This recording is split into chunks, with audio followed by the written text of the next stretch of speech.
Assalamualaikum warahmatullahi wabarakatuh. Alhamdulillah wassalatu wassalamu ala rasulillah wa ala alihi wa sahbihi wa mawalah, amma ba'd. Rabbi syrah li sadri wa yassir li amri wa hlul 'uqdatam min lisani yafqahu qawli. Pertama-tama mari kita manjatkan puji syukur kehadirat Allah Subhanahu wa taala karena pada kesempatan ini kita masih bisa belajar,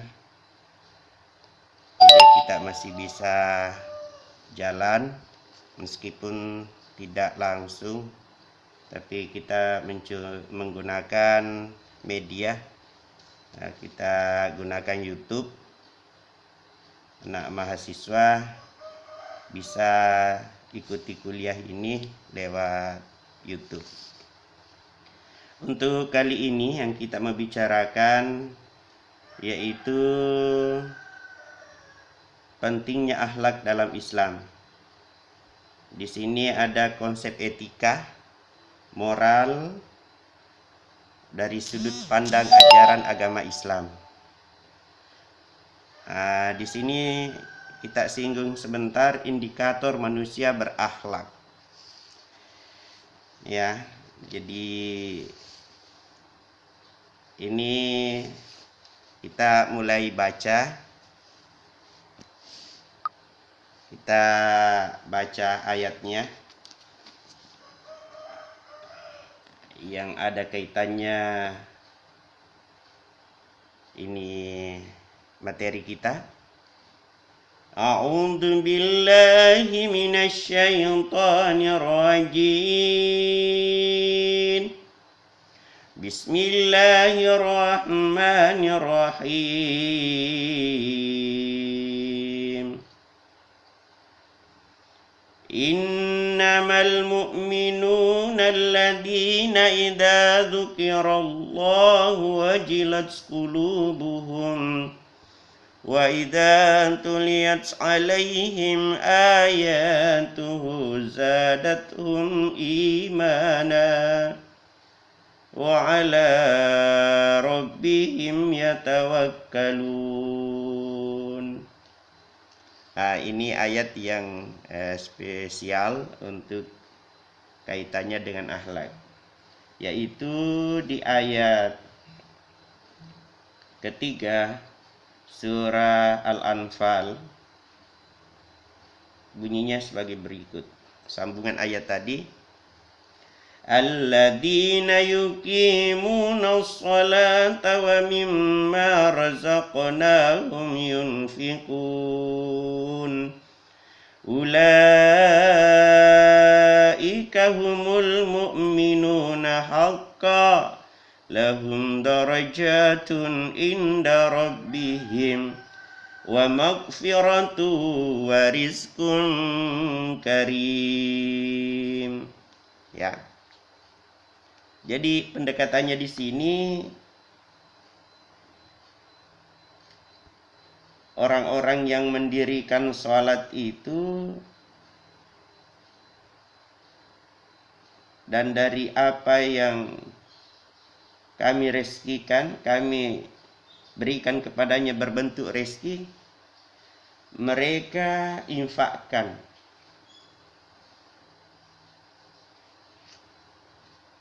Jadi tidak cukup akhlaknya sudah mendirikan sholat, tetapi berikutnya itu,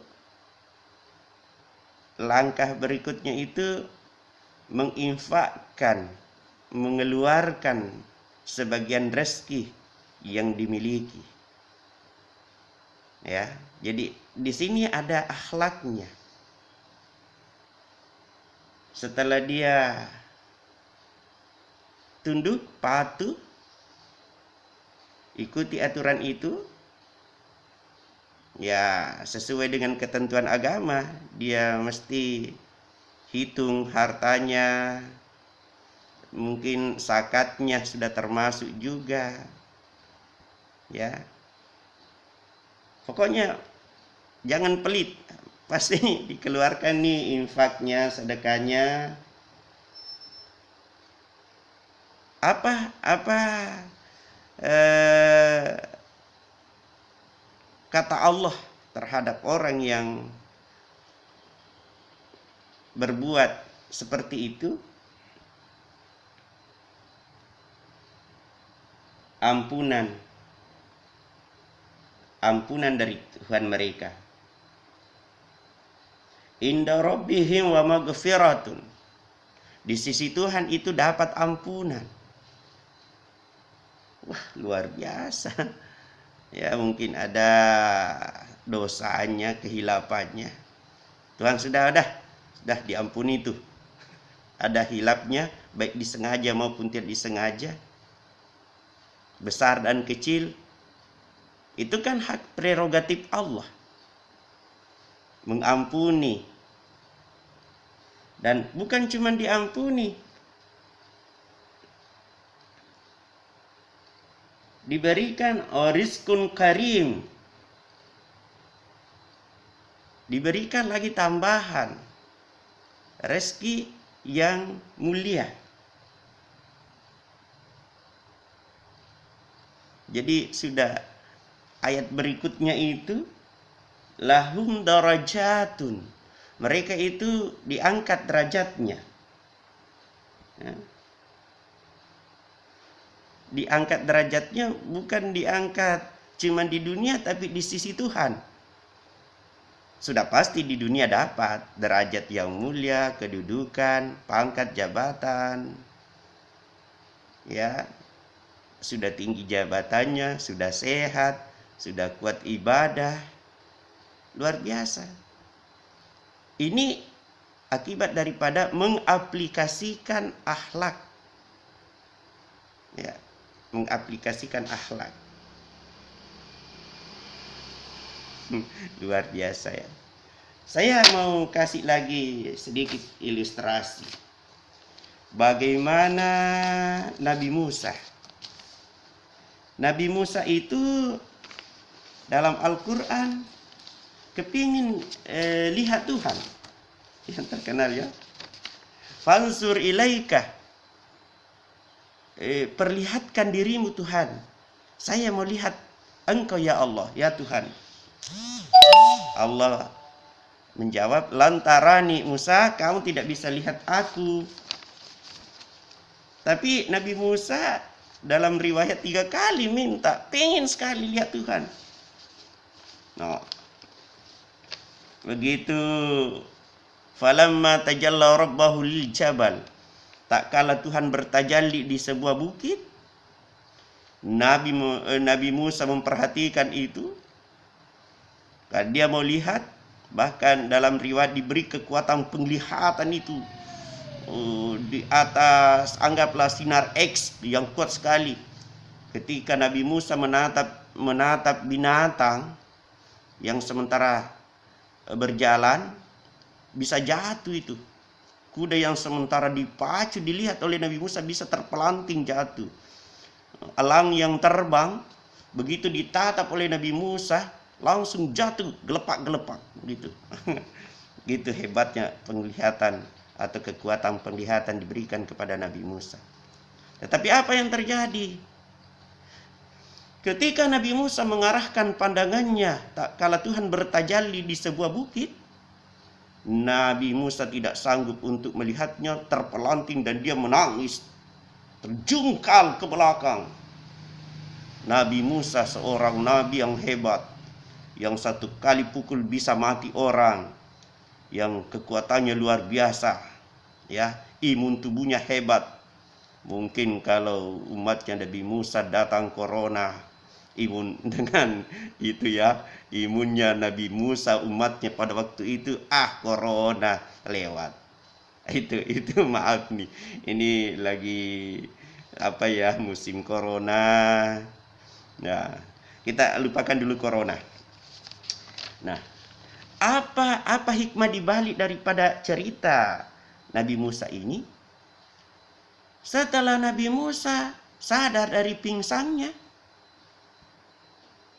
ada akhlak, etika yang mesti diikuti dari Tuhan. Apa? Begitu Nabi Musa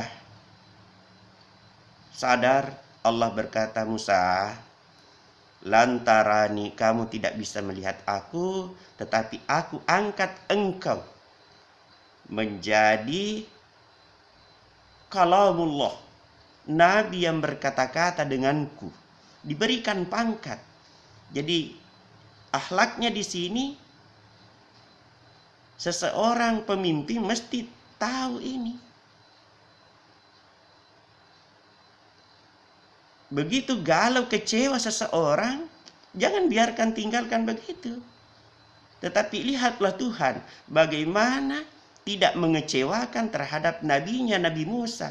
Dia angkat derajatnya. Wa kallamallahu taklima. Itu dalam ayat ada. Berbicara. Meskipun dia ada suara tidak ada gambar. Ya nak ya. Gitu. Yang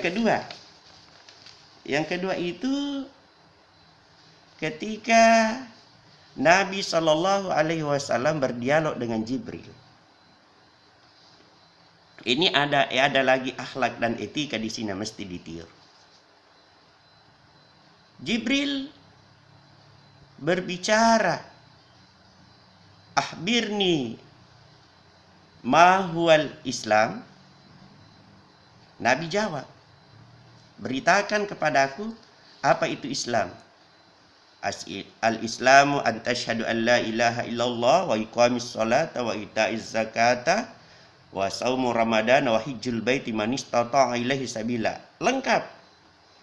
Akhbirni, berikutnya akhbirni, dia minta beritakan, sampaikan kepadaku. Mahwal iman. Al-iman, kata Rasul, hiya an tu'minu billahi wa malaikatihi wa kutubihi wa rusulihi wal yaumil akhiri wa tu'mina bil qadri khairi wa syarri. Tuntas.